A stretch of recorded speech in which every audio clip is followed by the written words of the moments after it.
Whew, I get a lot of comments about this little camera mod right here, and I actually just went through and redid it and made a new and improved version. So I thought I'd make a video on what I did to make this little camera mount, because I know a lot of you like to hook up a camera to your boat as well. So let's go over it. Okay, so I'll have everything linked below for you guys that are wanting to completely build this thing by yourselves. You're gonna save a lot of money by doing this versus like buying a camera mount. It's probably about half the cost and it works just as good. So we'll start from the bottom up here. These guys right here, pretty much everything on it is a Scotty product. Most of it is, there's some things you can get away with without being a Scotty product, but I pretty much run all Scotty stuff on my boat anyway. So it's just nice that I bought these. These guys right here are they're called like the post. So it's called like the rod holder posts. And basically I can show you what one looks like here. So basically you're gonna get this, right? When you buy it, you're gonna get this little thing right here. Now you have to actually buy two of them because one is going to connect to your actual camera stick right here. So you have to buy two. And then basically this one I actually just shoved inside this little pole, which I'll get to next. And then these guys right here, these don't come with it, but you can buy them and they're called the Scotty Slip Disc Set. And basically there's little grooves in this thing. And if you match it with the grooves on both sides, when that post moves, it just slides along that thing and it allows for a lot better adjustments. If you weren't gonna have those, then you would have to actually go like this and you'd have to actually just slip on each one, and it's it's just not fun to do it that way. So for me, it is so much easier to just go in the slip disc set. It's like only like $8. So all you do, is you put that slip disc on and then you screw this thing in. It is extremely easy to set that up right there, right? Done. And basically when you put that in, this is how I am able to adjust my camera when it is in the rod holder, which I'll show you guys later. The main portion of the camera here, this guy right here, this long pole, this is actually from a $2 tripod from Goodwill. For any of you that shop at Goodwill, I could go in there occasionally, and I noticed they always have a lot of tripods. And so when I was building this, for the first time, I kind of thought about, all right, what can I do to save money here? And I kind of thought, well, yeah, a tripod would work really well for this. So basically I bought the tripod from Goodwill. I basically just sliced all the legs off. I completely took it apart. Like there's no going back at that point. And I basically just connected a couple of the legs to each other. So if you guys notice, this one right here is a little bit wider than this one right here. So basically I went in and I screwed both sides in, and then I sealed it with some marine sealant. I will also link that below. And basically that goes down. What I noticed is this little post here is the same width as that little post part, the little inlet in portion there. So basically I just stuck that in this little pipe, had to shave it down a little bit, but it was super easy, and then I screwed it in. So that's not going anywhere. I also JB welded it inside too, just in case. And then the nice thing about having that tripod is you can actually adjust, because I added one of the legs onto it, so I can actually go in and extend mine if I want to. And I can extend it even more from this one if I want to. I can go all the way up. I don't use the extension part very often because I pretty much have the exact spot on my boat. I kind of have everything set perfectly. But either way, it is nice to have that just in case. Well, you'll notice up here, this is where all the magic is, right? This is what makes a huge difference. And I went on Amazon, they sell these little cheap ball heads. If you notice here, it's basically a little screw, right? And that can adjust the camera. I can go around and get whatever shot I want. And that thing is huge right there. It's like $6 for two of them. And basically I just have a screw attached at the bottom, the very top of the leg here. I attached a screw, screwed this in with a little bit of JB weld, and now it is not going anywhere. The reason why I have this little camera wrist mount here is I actually attached it to the very top of the camera mount, and then I just snap this thing in to that little little adjustable snap there. And so the reason why I do that is because if that camera were to unscrew and just fall in the water, well, it wouldn't, because this would catch it and it would basically just fall right to about here. So that's why I do that. The GoPro I run on this one is the GoPro Hero 8, and then I have the GoPro Hero 9 on my chest cam, which is why I link up the audio so you guys are hearing the good stuff coming from my chest.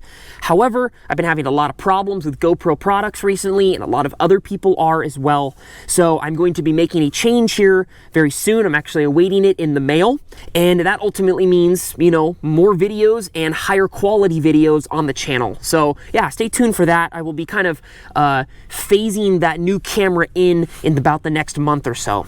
The last part here that I haven't mentioned yet, if you guys notice, you guys will probably see this occasionally in my video. What this is an external battery. So basically I have right here, I have an external battery.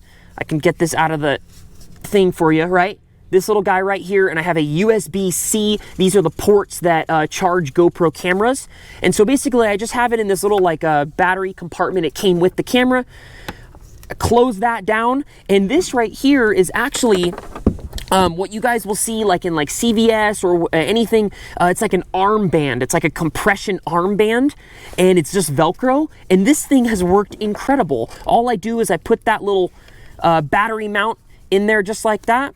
I grab that armband and I just wrap it up real tight. And that battery, I mean, it moves a little bit, but it really doesn't, you know, doesn't slide around too much. You can also tighten it up so it's not gonna move. And then this little guy right here goes into the camera right up top. So this is what allows me to film all day without having to worry about charging my camera battery, which is super helpful while on the water, and just especially kokanee fishing and on a small boat. So yeah, that's how I charge my camera all day, for those of you that were wondering as well. That's basically it right there. I'll show you guys how I put it on my boat. Okay, so this part is extremely easy. I mean, obviously I do it every trip, right? So these are also by Scotty. Obviously you have to have a Scotty product to link up with another Scotty product. And these are the side deck mounts. Now, there's two types of side deck mounts. There's a regular and there's the locking. And every single side deck mount on my boat is a locking. And the reason why I do that is because there is no way this thing is pulling out of that mount if it's a locked version. If it's not a locked version and something were to happen, if I were to grab it or were to catch something, that thing could potentially pull out of that lock and just gone. Bye-bye, no more camera. So what you do with this, and the locking ones, they have a little button on the bottom that help release the camera so that it can go out. So basically what you do, right, is you put the camera in like this, and then you twist it around, and it snaps in, and that's it right there. Obviously you have to tighten this up. I made that mistake one day. This thing plooshed right into the water. So make sure that obviously this is tightened exactly where you want. And then if you guys notice up top here, basically when I'm on the boat, I basically just grab this and I kind of adjust it to exactly what I want. Luckily, the GoPros have, pretty much all action cameras like this have a wide view, and that is why I'm able to get both rods and get everything into the shot. So you really don't have to worry about if it's a little bit, you know, tilted to one side. You're gonna catch everything going on back there. I mean, this thing has such a wide view. It's covering everything behind me. Sometimes it covers even too much. I wish it would narrow down a little bit. But yeah, no, the wide angle choice on the GoPros are awesome. On this beautiful summer day, we are on one of my favorite lakes in the whole state of Idaho, and we were also in one of the best kokanee lakes in the state. And yeah, we're gonna go for some kokanee tomorrow morning. I'm just gonna sleep in my car tonight. We'll get them first thing in the morning. We'll be on the water fishing, and you guys will get to see that camera angle in action. So yeah, hope you guys enjoy. Okay. Oh my gosh, we got a lot of fish on the screen. That's good to know. I will show you guys everything that I'm using today later once I figure out what's working. Out here, it seems like these fish aren't as picky as the other kokanee lakes that I've been fishing this year. There's just so many of them in this, you know, in here this year, and there's so many big fish as well. So I'm hoping for my limit today, get off the water before all the crazy wake boats. That'd be ideal.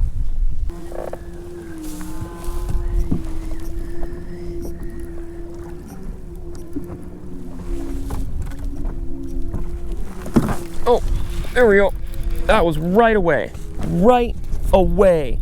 Oh my goodness. Couldn't even set the thing down in the downrigger. Oh my gosh. Okay. Well, we just changed up color, so that's a good sign. Feels like a decent fish too, folks. Fun.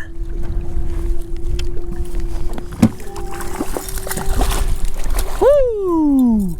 There we go, folks. First fish of the morning. That feels really good to cross off. That was right away, folks. It's not a big one, like I said. We only got 6 fish, that we can keep today. So, I'm kind of hoping we get a couple big ones mixed in, because I don't want to just fill up my limit with these guys. But that is the first fish of the day. It's always nice to cross off the first fish, no matter how big or small.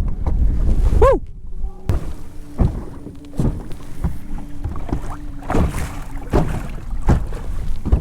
Oh. There we are. Yeah. Feels a little better.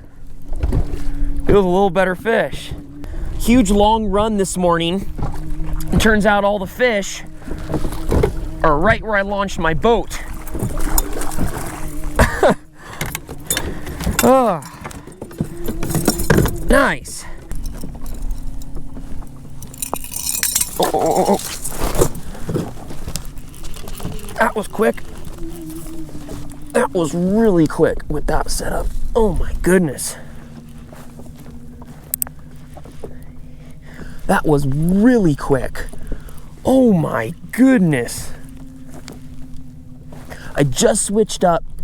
It's still really cloudy out, so I decided to throw, I noticed pink is kind of the color that is getting a lot of bites, so I did pink and copper, because copper can be a really good low light color to throw. So, wow, he hammered it fast. That rod was not down there for more than probably 2 minutes.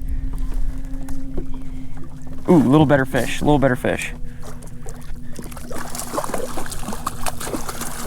Nice. Better fish, yes. Yes, folks, that's the kokanee we came out here to target. Look at that. Beautiful, beautiful fish. Oh yeah.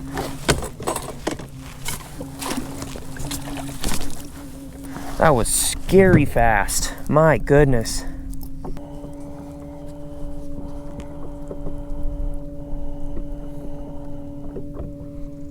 Oh. There we are, double. Oh my goodness, this is fun now. Oh my gosh. Oh man. Oh, that's a good fish too. Wow.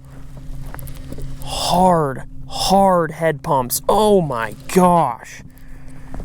Woo. Oh yeah, folks. Oh, this is fun. No, is he off? No, he's still on.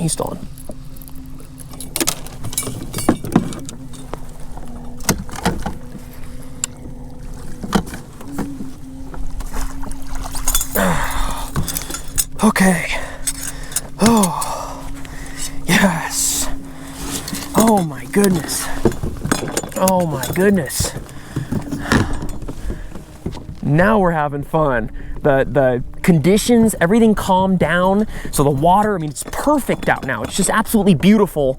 And out of nowhere, the kokanee just turned on. That's like 3 fish in 30 minutes. Oh, yes. As you guys see here, this fish is actually going to be spawning this year, which is weird because he's a little small. But if you guys notice, he's starting to kind of turn color, and he's starting to get kind of a hook there at the nose. So he would have been one that was going to go up the river here in the next month or so and spawn. But now he's on my dinner plate.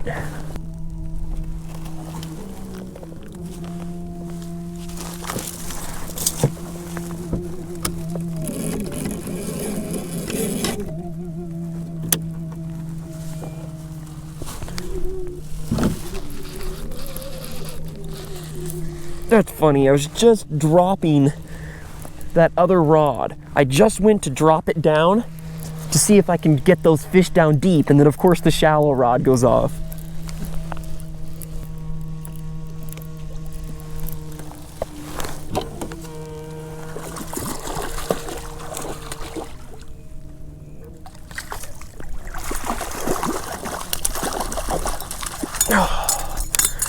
Oh no, he ain't little. No, that's a good one. Yes. Yes, folks. Here's another fish that is just now kind of starting to darken up and get ready to run up the river. Caught him on Kokobo. Everything's been Kokobo today. This one right here, it's kind of like a Wonder Bread, except it's a UV. So I know since we're fishing down deep, I think that UV could really help. And then I just tied my own little plain, no spinner or anything, just small pink hoochie on the end. That's it. Sometimes going simple on the bottom can really get bites. Now, although I said I've caught 5 different fish on 5 different dodgers, what I have noticed is every single one of them has at least just a little bit of pink in it somewhere. For instance, that one, right, had pink on the hoochie. All the others have had pink on one half of the dodger. So pink is definitely the subtle color that is getting them today. Another beautiful, beautiful kokanee. We're one away from our limit, and then I'll maybe try for lake trout for a little bit or goof around and do something else, and then we'll call it for the day. Give you guys a quick little peek of some of the fish here. Yeah, I think that's the best fish for the day. For kokanee wise, right, it's not a giant. I mean, it's a decent average fish, but you know, compared to some of the other lakes that I've been fishing, this is nothing compared to those ones, but awesome. Absolutely beautiful, beautiful fish. I just love kokanee. I love them so much. They're such a unique fish. They're so much fun to target. And some days it can be really rewarding, and today was one of those days. I'll show you guys a little bit of a difference in some of the fish here. If you guys notice, this fish right here is a little bit darker. He's starting to kind of get those spawning colors. And if you notice his mouth, he's starting to kind of develop a little different of a jaw there, which is really cool. There was one fish that was even more along its way. Yeah, here's this one right here. If you notice, this fish is already starting to get a little red tinge to him. And then if you notice his mouth, same thing. He's starting to kind of develop that jaw, that upper jaw. And those kokanee, when they run up to spawn, they start getting those real nasty teeth and jaw, hook jaw on them. They look really, really cool. Awesome. Well, that was fun.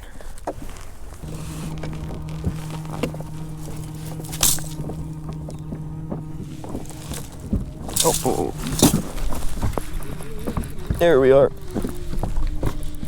Last fish right there. I was literally just about to change it up. That's funny. It's every time I'm just about to change it up. Ah, he's little. Dang it. Dang it. That's not the fish. That's not the fish I wanted to end on, but whatever. I really had to grind to find some of the fish early morning, but right around 8 o'clock, I found one area that got me, I think, 5 of my 6 fish, and literally every single one of them was on a different color. So color, I don't think was a huge factor today. It was location. Once I found that location, I was done. If you guys enjoyed this boat modification, you're also gonna love these 2 mods up here as well. Hopefully you guys got something out of today's video. Hopefully you enjoyed the fishing trip as well in here. See you guys next time on Humbug Videos.